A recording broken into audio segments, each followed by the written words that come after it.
All right, Jason, should be good to go. Okay. I've got 6:08. It looks like I'll call the this meeting of the Redevelopment Commission to get to order. We'll start with minutes from last week or from last month. Any questions, comments?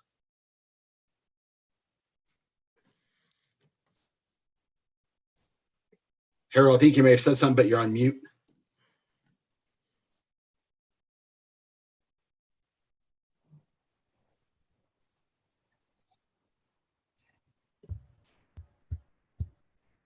Okay. If no one has anything, I'll move to accept the minutes from the November meeting. I'll second that.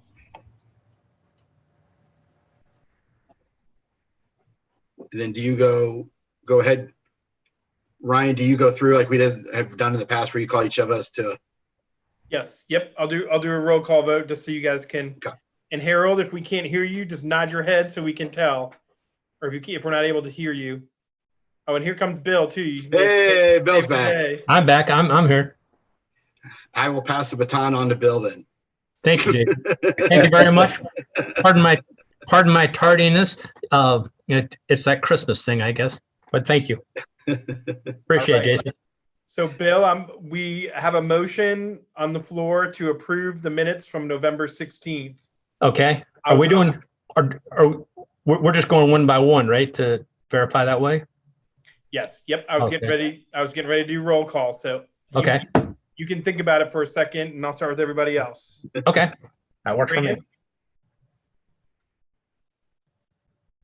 Grant Niemeyer. 4. Jason Tuttle. 4. Harold Heiser. I saw him mouth it. Yeah, I did too. Hey, Harold, can you nod your head or give us a thumbs up? He knows. He knows. Oh. Now we're on, I think. There you are, Harold. Yeah, I hear him now. All right. Harold, was that a yes? Yes. Thank you. And Bill Reed. Yes. 4. All right. Motion passed 4-0. All right. And thank you again, Jason, for getting things going for the evening. No problem. I believe next on the agenda, I believe, is the current invoices. Any questions, comments on those?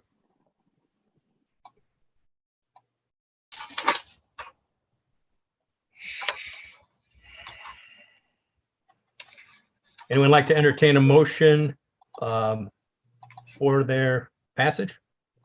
I move to accept the invoices as presented. I will second. Right, I guess we'll go with another roll call. Yes, sir. Jason Tuttle. Accept. 4. Grant Niemeyer. 4. Harold Heiser. 4. Bill Reed. 4. And it passes 4-0.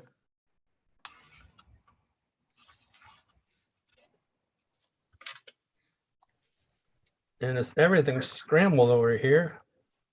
I seem to have lost a copy of the agenda. All right, that's falling right. Looks like there wasn't any old business, Bill. Okay. If Ryan has anything. Yeah, I didn't see anything. Is there anything pressing, Ryan? Anything old or anything actually new that's on the horizon you're aware of? No, I maybe want to give you guys a heads up on one thing. The County Road 100 South bond. We did do the bond sale. And the great news is we got a 1.42%. Oh, that's excellent. Interest rate on our bond. Bravo. Awesome. And not only that, they submitted to pay a premium. And so they're basically paying us about $500,000 cash. Outstanding. And so the amount of our loan is only going to be $9.475 million. But we still, in the end, we still have $10 million worth of proceeds because of the premium payment. So fantastic interest rate. We got like 6 bids, and 5 of them were all ranging from 1.42% to about 1.58%. So That was fantastic. So great job, you guys, on being fiscally sound and doing a good job. It really paid off when we did our bonds. So good Now, job. Ryan, oh, thank you. Me to jump in there, but Ryan, when I was going through my neighborhood today, since I'm in Lexington Woods, I saw the signage going up for construction. Is that kind of permanent now for the duration of the job? Yep. Yeah, they're starting to put up all the signage. There will be some additional road signage that'll go up, Bill. When they get to the point where they're closing the road, there'll be some additional signage. Those are kind of road construction ahead signs that are going up right now. Right. And then eventually Okay. there'll be some barricades and things like that to supplement that. But they're just trying to make you guys aware of it to be prepared for the change. And that change will happen when, Ryan? Yeah. Yeah. When is it fully down, Ryan? So the first start is when they're actually going to start working on the Dan Jones Road, the bridge just east of Dan Jones, and it has like a January 25th start date. Weather permitting, they could potentially start earlier. They're going to do that bridge first before they close all the rest of the road. But they are going to put up the detour for the whole road closure. Since they're going to start around March 1st, it's only 3 or 4 weeks later. So they're just going to put up the closure in January, prior to that January 25th, so that we don't confuse people and have one closure pattern for 3 weeks and then swap it out for a different closure pattern. So we had originally thought we'd given 2 separate closure patterns because they could have started that bridge in November if they wanted to. So that would have had a different impact. And so now that we're so close to when they're going to close the whole road anyway, we're just going to go with that one pattern. It'll save us some money, and we think it'll actually be better as well for people to not have to try to understand the traffic switch 3 weeks after it gets put into place. Now, isn't there, Ryan, still one house occupied on 100 South on the north on the north portion of it? Yeah, just east of Lexington Woods there, Bill. Is that the one you're Right. referring Yeah, to? I was curious about that. How are they going to be getting around?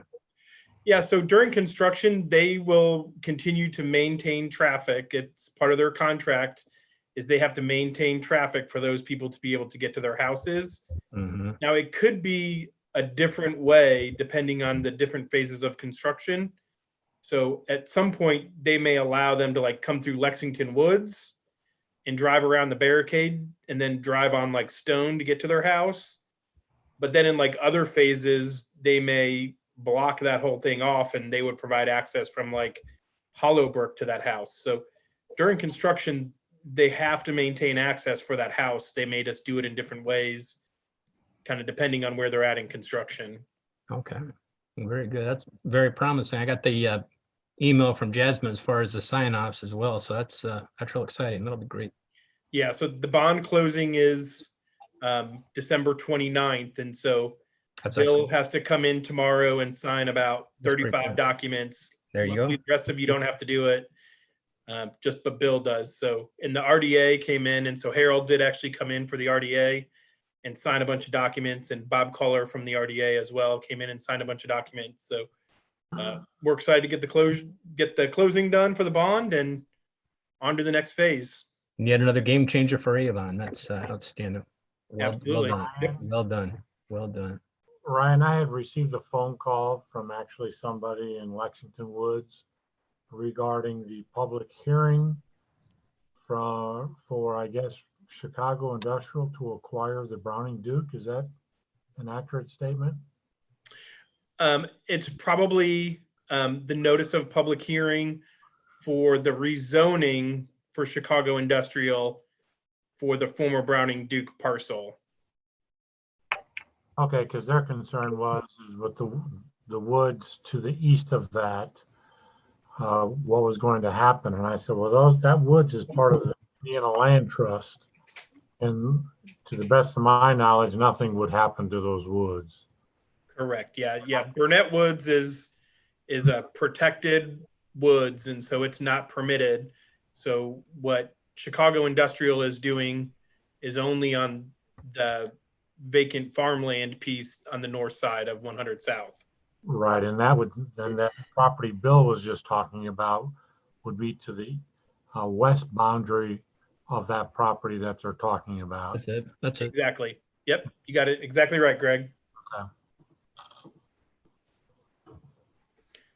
Well, So yeah. that's all I have as far as old business, just to keep you guys in the loop. Okay. And then I guess new business at this point, Ryan.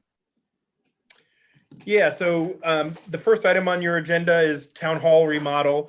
If you guys recall, we actually had originally budgeted some money to do a remodel at the town hall and to do a remodel at the police station.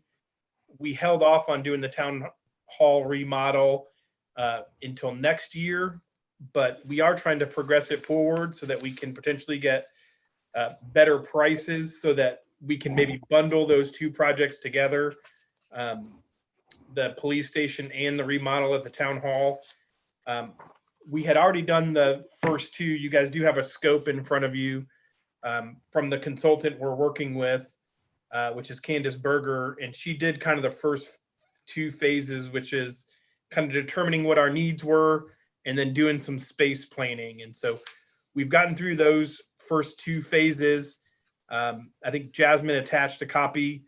It's not a lot of remodeling, but it is creating like 3 additional offices and maybe some better utilization of our existing space, adding some additional storage, moving some of the locations of our conference and our meeting rooms, kind of to use our space that we have a little bit better.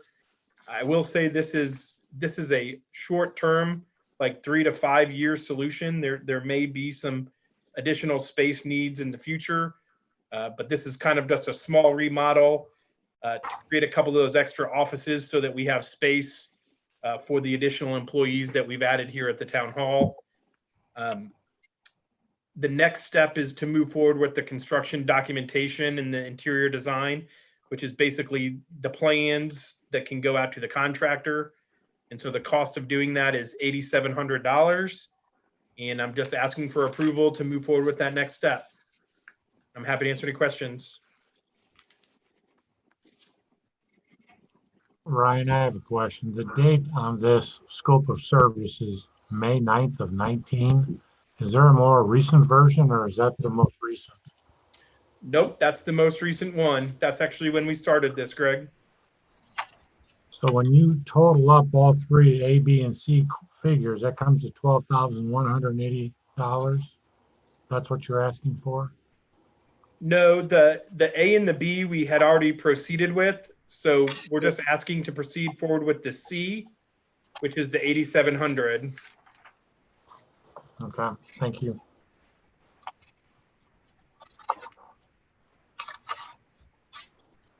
Anyone like to make a motion to approve? Real quick question, Ryan, how much do you think we can save by if we can bundle the two? Is there much savings there?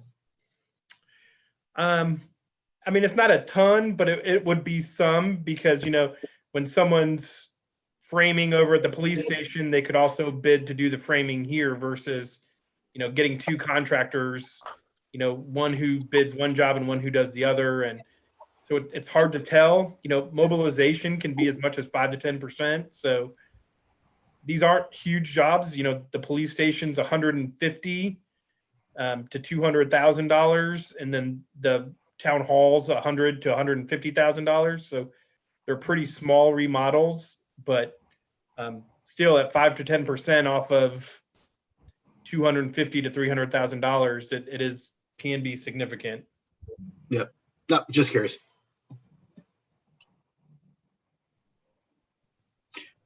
Bill, I motion to accept or move forward with the 8,700 construction And plans. I'll second the motion.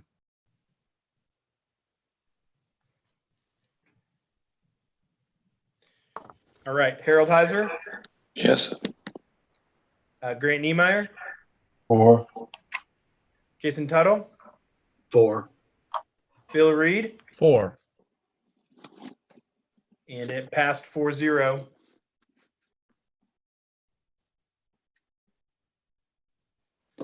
Thank you. And then the last item is contract agreement for Dan Jones Road Widening Phase 3. And I think I gave you guys a little bit of a heads up on this last month.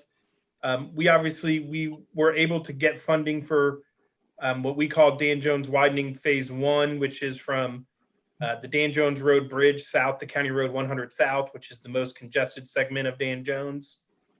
The following year, we applied for what we call Dan Jones Road Phase 2, which is widening from County Road 100 South down to County Road 150 South, and also includes a roundabout at that intersection to replace the traffic signal. That's Phase 2, and we were able to get that funding as well. And so I'd like to start, what I'm presenting here tonight is a preliminary design for Dan Jones Widening Phase 3. And this is a little bit of a change over what we've done in the past. Normally, we don't start preliminary design until we're awarded funding from the MPO. The MPO is changing their process a little bit, however, and they are going to ask the locals to start progressing their projects. And part of the reason they're going to ask us to do that is because they're going into what's called a federal exchange program, meaning locals are no longer going to get federal funds. They're going to do an exchange with the state.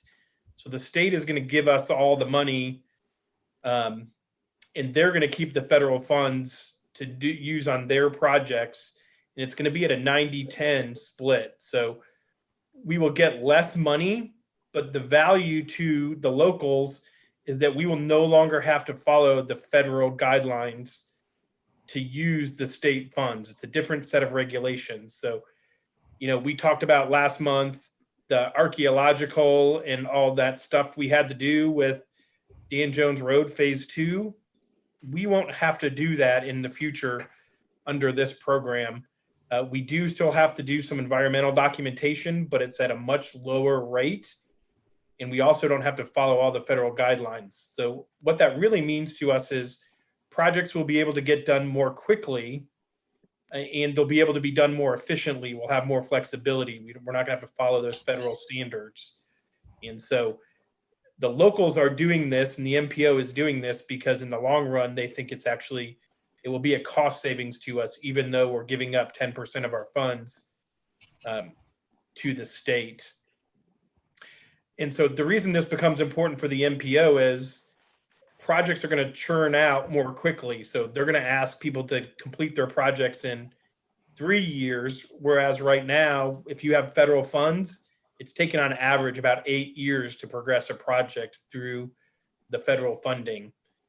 And so what becomes a lot more important is that you have good estimates and you know what your projects are going to cost. And so that the MPO isn't stuck in a situation where they are unable to fund projects, or if people come back and said, well, I just did a grant application for $2 million, but now that I've progressed my project, I just found out that I actually need $3.5 million. The MPO won't have the flexibility to be able to respond to those kind of things. So they are going to ask us to do more preliminary engineering up front before we apply. So I'm asking for the Redevelopment Commission to fund this preliminary engineering so that we can start some of this and be ready to apply for federal funds next year, and so that we can more quickly expedite this project. These are all expenses that we would incur anyway. We actually did this application and turned it in 2 years ago, and it scored really, really well. So we expect when they do a call for projects in 2021, that this project is going to score well enough that if we have already done this preliminary engineering, that will just be another bonus to our scoring to help us actually get it funded. So the proposal is, and I'm proposing to just continue to use American Structure Point, who's doing the other two segments. I think that adds to the continuity of the corridor. We have the same design engineer who's kind of continuing the corridor. And so they did give us a proposal for $119,900 to do that preliminary engineering. The preliminary engineering consists of doing some utility coordination, which I'm particularly concerned about on this segment. If any of you are familiar with this segment, Duke Energy has a transmission line along the west side of Dan Jones Road, and we may want to do some designs. It may cost us as much as $50,000 a pole to move those. So if there's some alignment issues we can do, it could save us several $1,000,000. And so that's a big value to us to do some of that up front. It includes doing survey, which regardless of what we're doing, we're going to have to do survey. And then we're going to do just kind of a preliminary red flag investigation, which is for environmental concerns. And then they would do preliminary road design, which would basically be just laying out the alignment of the road and then helping us actually turn in the application to the MPO, or preparing everything that we need to do to submit the application to the MPO. So with that, I'm happy to answer any questions you guys have.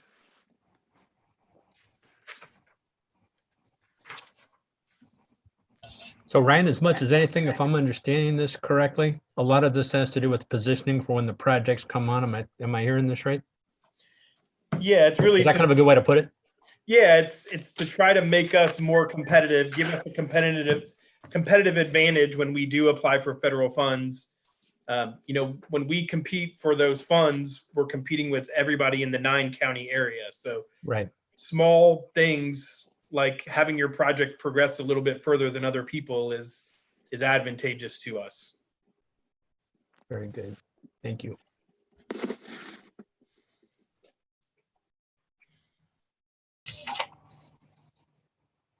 Anyone like to entertain a motion to formalize? I'll move to accept or move forward with the plans for 100, I guess, Dan Jones phase 3. Second that motion. Okay, I have a motion from Jason, a second from Harold Heiser. Grant Niemeyer, 4, Bill Reed, 4. Jason Tuttle, 4. Harold Heiser, 4. and it passed 4-0.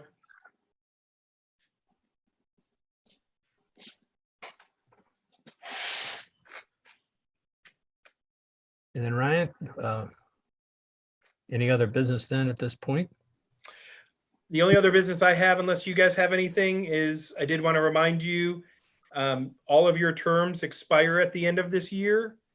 And so if you would like to be considered for reappointment, please complete an application or send an email to either Jasmine or I and let us know. The deadline is December 31st.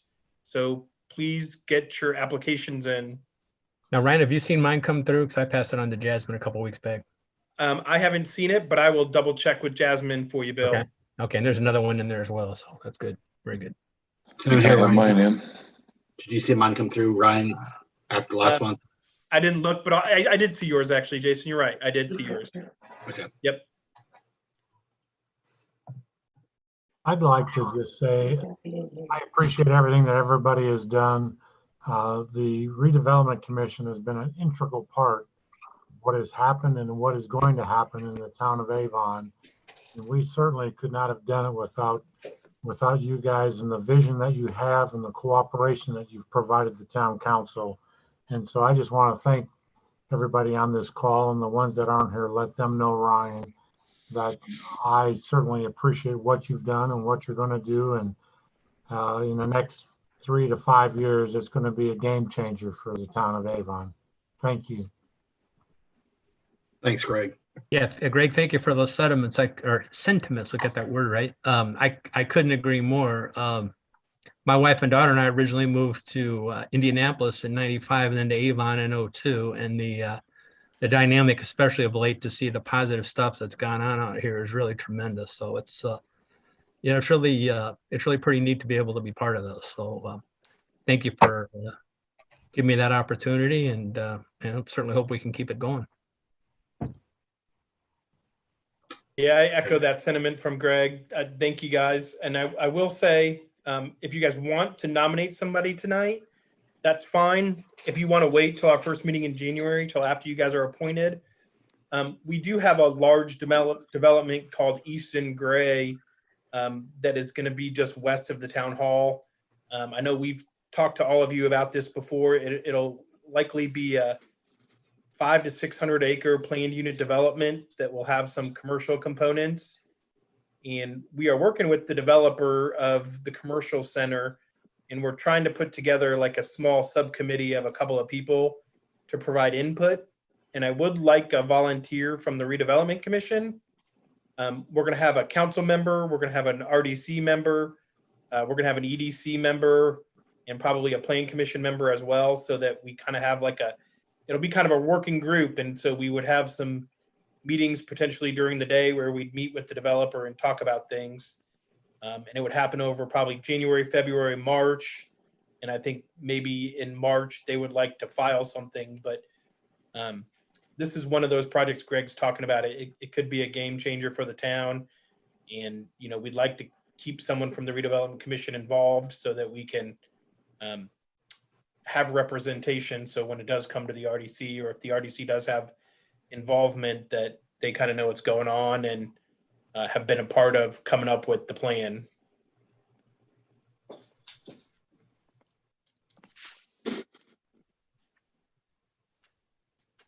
I'd be glad to do that if had the opportunity.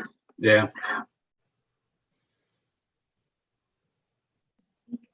Okay. Harold, would everyone be all right with Harold participating? Absolutely. Absolutely. All right. Thank you, Harold. Glad Thanks, to do Harold. it. I don't have any other business unless the Redevelopment Commission has anything. Not at all. Just thank you, Ryan, for all the help this year as well. Yeah, Ryan, it's a lot of good things on the horizon, as Greg and we're pretty much everybody's noted. We're Avon's on the move, and again, it's a great time to be out here, especially right now. And it's as I like to say, you know, there's what I call setting the table, and I guess there's actually eating the meal, if you will. I think we're kind of into eating the meal, if you will, and it's, you know, it's the really fun part coming on right now. So your efforts, you know, they're certainly not going unnoticed, and making us all better, and that's a great thing. Thank you. Appreciate it. You bet. And I guess if nothing else, we'll go ahead and adjourn. Merry Christmas, everybody. Merry Christmas. Christmas, Have a everyone. good one. Yeah, Merry Christmas.